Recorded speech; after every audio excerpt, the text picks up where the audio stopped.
I'm going to tell you the easy way to start making educational videos. There are 3 main rules, and I've got 3 ideas of ways that you can just make a start making educational videos. I sent out this tweet because there's lots of people that are going to be just making a start on making educational videos and aren't going to have necessarily much of an idea of what to do. I got some pretty interesting replies, and the first one was from Alon, who said this: before you even think about how you're going to make the video or what the content's going to be, you have to think about what's the purpose and what's the audience, which is a really important point. And actually, if there's some content out there that already satisfies the purpose and the audience for you, then do you need to be making that video? We don't necessarily need a new explainer video of a cool bit of information about your subject, but what we do need is your take on it, your explanation of it. So I need you to think about your own unique selling point. Why should people watch your video on a topic? And that's similar to what Lewis said in response to my tweet, which was that you need to find your own style. We've got enough explanations of key parts of our syllabuses, but what we don't have is your unique explanation. So I suggest you start with that.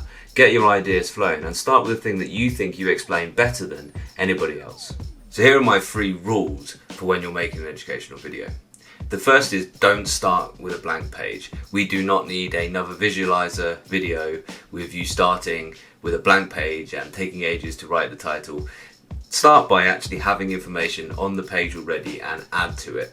Go after the ums and ers. Actually stop and re-record bits if you've ummed and erred your way through it and it's not a really coherent or confident explanation of what you're trying to get across. You can correct a lot of that stuff through editing, but the more you get right as you're filming, the easier the editing is going to be later. And do some editing. Don't just upload the video as it is, warts and all. Use those existing PowerPoint skills, and I think you're going to like idea number 3, which is how you can make an educational video entirely within PowerPoint.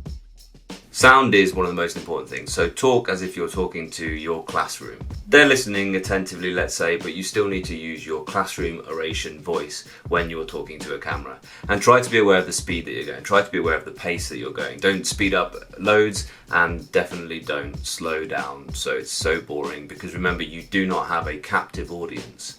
They will just click away. Make sure you know where whatever microphone is that you're using. If you're using your laptop, it's normally found up by the webcam. If you're using a phone, then it'll be on the base of it probably. Try out and see what works best with sound. It is really important to get it right. Usually the best idea is to have the microphone as close as possible to your mouth, so even using something like a set of headphones which has a microphone built in might be the best solution for you. So the 3 rules, let's just recap them. Don't start with a blank page, whatever you're doing. Record in chunks and go after the ums and ers, and do at least some editing afterwards. So the 3 ideas that I have of ways you can just get started straight away with minimal effort. The 3 ideas are to use a visualizer. I have a visualizer just here, just to talk over a screen, like maybe using your iPad screen, or to actually go ahead and use PowerPoint, which I think is a really excellent solution for teachers. And spoiler alert, I think the easiest solution for teachers is to use PowerPoint, which is coming at the end of the video, so make sure you stay tuned for that. This is how to use the visualizer. You can see I've got this really horrible shadow on here. So this is with just the ordinary light. So a really important idea in how to use a visualizer is to make sure you have lots of light.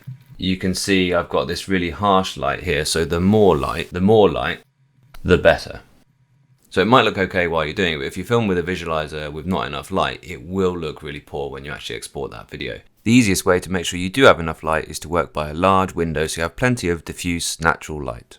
The visualizer is a camera like any other camera, and if there's not enough light, it has to apply gain, and then you get noise, and noisy images don't look as good.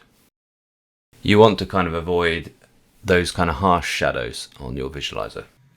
So use things like props or images that you can actually print out to make it a bit more visually appealing. One of the best examples of using this kind of top-down shot for educational videos, I think, is A-Level Physics Online. And Lewis uses Lego, for example, to represent different atomic particles. Like this would be a deuterium particle.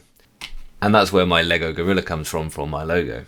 He even goes as far as to use a recognisable set of pens that students know when they're seeing this kind of look, they are seeing Lewis's videos, they're seeing Physics Online videos, and it gives it a really consistent look. But it is really important to avoid the blank page and avoid us spending ages watching you write stuff out.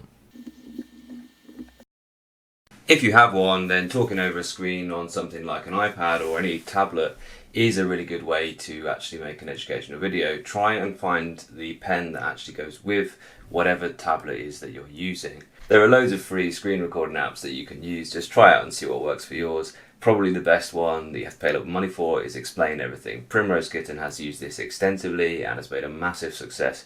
Mostly, and certainly initially, of just using Explain Everything on her iPad to do explainer videos. Same rules apply. Don't start with a blank screen. Use those PowerPoint skills to make it visually appealing, to make it your own style, to make it your own video. Don't just explain over a blank screen as you talk at your normal pace as you think through whatever it is you're trying to explain. So I've recorded this entire section just within PowerPoint. This is how to make a video entirely within PowerPoint, and this will be the easiest way for a teacher to make an educational video. All you have to do is to record the PowerPoint slideshow just as you would in the classroom. So you use the slideshow, record slideshow option there. Do it exactly as you would in the classroom, talk as you would in the classroom, talk to the microphone, which is probably up there by the webcam. The record button's in the top left of the screen, and in the bottom right there is a mic symbol. Make sure the mic is on. You can have the webcam on or off, it's entirely up to you, and you can move that video around or delete that video later and still keep the narration. Essentially it's recording the timings of you moving the slides on and the timings of you stopping and starting any animations. You can even use the pen annotations and it will play the annotations over just as you made them, or any animations that you've put in the PowerPoint just as you normally would. This is the screen that you see as you are recording the video. You can stop and you can re-record just that slide if you like, or you can start the whole thing again.